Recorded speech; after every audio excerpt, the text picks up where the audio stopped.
ಶಾಲಾ ಶಿಕ್ಷಣ ಇಲಾಖೆ ಕ್ಷೇತ್ರ ಶಿಕ್ಷಣಾಧಿಕಾರಿಗಳ ಕಚೇರಿ ಮೂಡಿಗೆರೆ, ಸಮೂಹ ಸಮನ್ವಯಾಧಿಕಾರಿಗಳ ಕಚೇರಿ ಹಾಗೂ ವುಡ್ಬ್ರಿಡ್ಜ್ ಶಾಲೆ ಮೂಡಿಗೆರೆ ಇವರ ಸಂಯುಕ್ತಾಶ್ರಯದಲ್ಲಿ ಮೂಡಿಗೆರೆ ಕ್ಲಸ್ಟರ್ ಮಟ್ಟದ ಪ್ರತಿಭಾ ಕಾರಂಜಿ ಕಾರ್ಯಕ್ರಮವನ್ನು ಆಯೋಜಿಸಲಾಗಿದ್ದು, ಪಟ್ಟಣ ಪಂಚಾಯಿತಿ ಅಧ್ಯಕ್ಷರಾದ ಶ್ರೀಮತಿ ಗೀತಾ ರಂಜನ್ ಅಜಿತ್ ಕುಮಾರ್, ಇಸಿಒ ಸ್ಮಿತಾ ಲೋಬೋ, ಬಿಆರ್ಪಿ ಶಿವಕುಮಾರ್, ಕರ್ನಾಟಕ ರಾಜ್ಯ ಸರ್ಕಾರಿ ನೌಕರರ ಸಂಘದ ಅಧ್ಯಕ್ಷರಾದ ಬಿಆರ್ ನವೀನ್, ಯಾಸ್ಮಿನ್ ಸುಲ್ತಾನ್, ಸಿಆರ್ಪಿ ಸವಿತಾ ಹಾಗೂ ಆಡಳಿತಾಧಿಕಾರಿಗಳಾದ ಶ್ರೀ ದೀಪಕ್, ಸುಮನ್, ರಶ್ಮಿ, ಲಹರಿ ಕಾರ್ಯಕ್ರಮದಲ್ಲಿ ಉಪಸ್ಥಿತರಿದ್ದರು.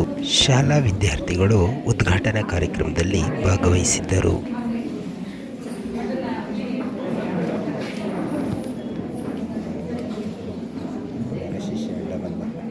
ನಾವು ಸಮಾಜದಲ್ಲಿ ಯಾವ ರೀತಿ ಬದುಕಬೇಕು, ಯಾವ ರೀತಿ ನಮ್ಮ ಸ್ಥಾನದಲ್ಲಿ ನಾವು ಮುಂದುವರಿಬೇಕು ಅನ್ನೋದಕ್ಕೆ ಇದೊಂದು ವೇದಿಕೆ ಆಗುತ್ತೆ.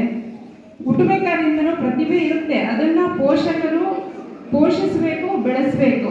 ಈ ನಿಟ್ಟಿನಲ್ಲಿ ಸರ್ಕಾರ ಹಾಗೂ ಶಿಕ್ಷಕರು ಮತ್ತೆ ಪೋಷಕರು ಎಲ್ಲರನ್ನೇ ಅನ್ಕೊಂಡಿರ್ತೀನಿ. ಸೋಲು ಗೆಲುವು ಮುಖ್ಯ ಅಲ್ಲ, ನಾವು ಜೀವನದಲ್ಲಿ ಎಲ್ಲನೂ ಯಾವ ರೀತಿ ಸ್ವೀಕಾರ ಮಾಡ್ತೀವಿ ಅನ್ನೋದು ತುಂಬಾ ಮುಖ್ಯ ಆಗುತ್ತೆ. ಎಲ್ಲರಿಗೂ ಒಳ್ಳೆಯದಾಗಲಿ, ಎಲ್ಲರೂ ನಿಮ್ಮ ಪ್ರತಿಭೆಯನ್ನು ಚೆನ್ನಾಗಿ ತೋರಿಸಿ ಅಂತ ಹೇಳ್ತಾ ನನಗೆ ಉದ್ಘಾಟನೆಗಾಗಿ ಕರೆಸಿ ಮಾತನಾಡಲು ಅವಕಾಶ ಮಾಡಿಕೊಟ್ಟಿದ್ದಕ್ಕಾಗಿ ಧನ್ಯವಾದಗಳು.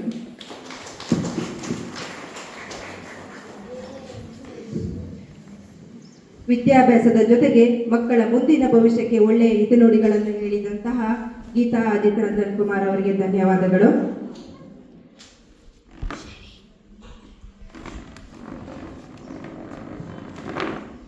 ನಮ್ಮ ಇಲಾಖೆಯ ಕ್ಷೇತ್ರ ಸಂಪನ್ಮೂಲ ವ್ಯಕ್ತಿಯಾದಂತಹ ಶಿವಕುಮಾರ್ ಅವರು ಈ ಕಾರ್ಯಕ್ರಮದ ಪರವಾಗಿ ಒಂದೆರಡು ಮಾತನಾಡಬೇಕಾಗಿ ಕೇಳಿಕೊಳ್ಳುತ್ತಿದ್ದೆ. ಎಲ್ಲರಿಗೂ ಬೆಳಗಿನ ಶುಭೋದಯ. ಒಂದು ಉದ್ಘಾಟನಾ ಕಾರ್ಯಕ್ರಮದ ಗೌರವಾನ್ವಿತ ಅಧ್ಯಕ್ಷರೇ ಹಾಗೂ ನಮ್ಮ ಪಟ್ಟಣ ಪಂಚಾಯತಿಯ ಗೌರವಾನ್ವಿತ ಅಧ್ಯಕ್ಷರಾದ ಶ್ರೀಮತಿ ಗೀತಾ ರಂಜನ್ ಅಜಿತ್ ಕುಮಾರ್ ಅವರೇ, ಹಾಗೂ ವೇದಿಕೆಯಲ್ಲಿರ್ತಕ್ಕಂಥ ಎಲ್ಲ ಪ್ರಮುಖ ಗಣ್ಯ ವ್ಯಕ್ತಿಗಳೇ, ಹಾಗೂ ಇಲ್ಲಿ ಸೇರಿರ್ತಕ್ಕಂಥ ಎಲ್ಲ ನಮ್ಮ ಗೌರವಾನ್ವಿತ ಶಿಕ್ಷಕರೊಂದಿದ್ದವರೇ, ಹಾಗೂ ಎಲ್ಲ ವಿದ್ಯಾರ್ಥಿ ಮಿತ್ರರು. ಒಂದು ಪ್ರತಿಭಾ ಕಾರಂಜಿ ನಮ್ಮ ಇಲಾಖೆಯ ಒಂದು ಮಹತ್ವದಂತಹ ಕಾರ್ಯಕ್ರಮವಾಗಿದೆ. ಮೇಡಮ್ನವರು ಹೇಳಿದಾಗ ನಾವು ಯಾವತ್ತೂ ಒಂದೇ ಊಟವನ್ನು ಮಾಡೋದಿಲ್ಲ, ಎಲ್ಲ ಷಡ್ರಸಗಳನ್ನು ಹೊಂದಿರತಕ್ಕಂಥ ಉಪ್ಪು, ಹುಳಿ, ಖಾರ ಎಲ್ಲವನ್ನು ಸೇರಿಸಿ ನಾವು ಊಟವನ್ನು ಮಾಡ್ತೀವಿ. ಯಾಕಂದರೆ ಒಂದೇ ಥರದ ಊಟ ನಮಗೆ ಬೋರ್ ಅಂತ ಕೊಟ್ಬಿಡುತ್ತೆ. ಹಾಗೆಯೇ ನಮ್ಮ ಬದುಕಿನಲ್ಲಿಯೂ ಸಹ ಈ ಶಾಲಾ ವ್ಯವಸ್ಥೆಯಲ್ಲಿ ಓದು ಬರಹ ಇದಷ್ಟೇ ಅಲ್ಲದೆ ಸರ್ವತೋಮುಖ ಪ್ರತಿಭೆಯ ಅನಾವರಣಕ್ಕೋಸ್ಕರ ಈ ಗಾಯನ, ನೃತ್ಯ, ಅಭಿನಯಗಳನ್ನು ನಾವಿಲ್ಲಿ ಪ್ರಸ್ತುತಪಡಿಸಲಿಕ್ಕೋಸ್ಕರ ಈ ಒಂದು ಪ್ರತಿಭಾ ಕಾರಂಜಿಯನ್ನು ಹಮ್ಮಿಕೊಳ್ತಾ ಇದ್ದೇವೆ. ಸೊ ಈ ಓದು, ಗಾಯನ, ನೃತ್ಯ ಇವೆಲ್ಲವೂ ಸಹ ಪ್ರವೃತ್ತಿಗಳಾಗಿ ಉಳ್ಕೊಂಡಿರ್ತವೆ.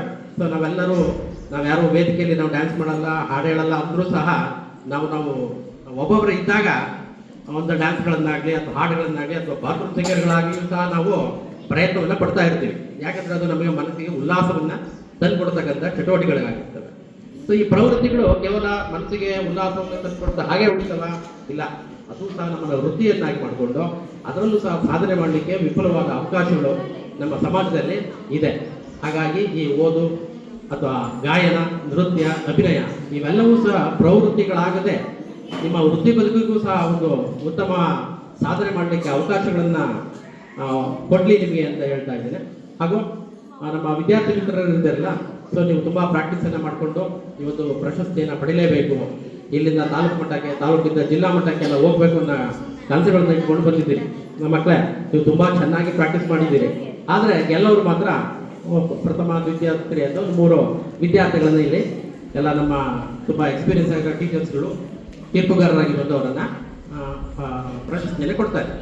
ಸೊ ಯಾಕೆ ಎಲ್ಲರೂ ಪ್ರಾಕ್ಟೀಸ್ ಮಾಡ್ಕೊಂಡು ಬಂದಿದ್ದೀವಿ, ಕೇವಲ ಕೆಲವರು ಮಾತ್ರ ಆಯ್ಕೆ ಆಗ್ತಾರೆ ಅಂತಂದರೆ ನಿಮ್ಮ ಪ್ರಾಕ್ಟೀಸನ್ನು ಆ ಸಮಯಕ್ಕೆ ತಕ್ಕ ಸಮಯ ಅಂತಂದರೆ ನೀವು ಯಾಗ ತೀರ್ಪುಗಾರರ ಮುಂದೆ ನಿಂತ್ಕೊಂಡು ನಿಮ್ಮ ಏನು ಪ್ರಾಕ್ಟೀಸ್ ಮಾಡಿದ್ದೀರಿ, ದೇಶಭಕ್ತಿ ಗೀತೆ ಇರ್ಬೋದು, ಕಂಠಪಾಠ ಇರ್ಬೋದು, ಅದನ್ನು ಪ್ರಸ್ತುತಪಡಿಸುವಾಗ ಎಷ್ಟು ಆತ್ಮವಿಶ್ವಾಸದಿಂದ ನೀವು ಅದನ್ನು ಪ್ರಸ್ತುತಪಡಿಸ್ತೀರೋ ಅಷ್ಟು ನಿಮಗೆ ಅಂಕಗಳು ಹೆಚ್ಚಿಗೆ ಸಿಗ್ತಾ ಹೋಗ್ತವೆ.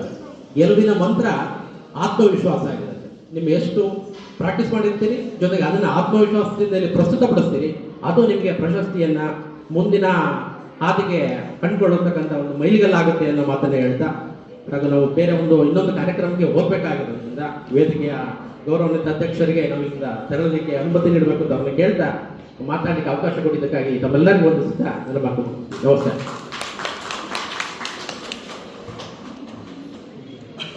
ಕಲಿಕೆಯ ಜೊತೆಗೆ ಇನ್ನಿತರ ಚಟುವಟಿಕೆಗಳಲ್ಲಿ ಭಾಗವಹಿಸಿ ಮುಂದೆ ಗೆಲುವಿನ ಆತ್ಮವಿಶ್ವಾಸ ನಿಮಗೆ ಸಿಗುತ್ತದೆ ಎಂದು ಹೇಳಿದಂತಹ ಶಿವಕುಮಾರ್ ಸರ್ ಅವರಿಗೆ ಧನ್ಯವಾದಗಳು. ಈ ಕಾರ್ಯಕ್ರಮದ ಕುರಿತು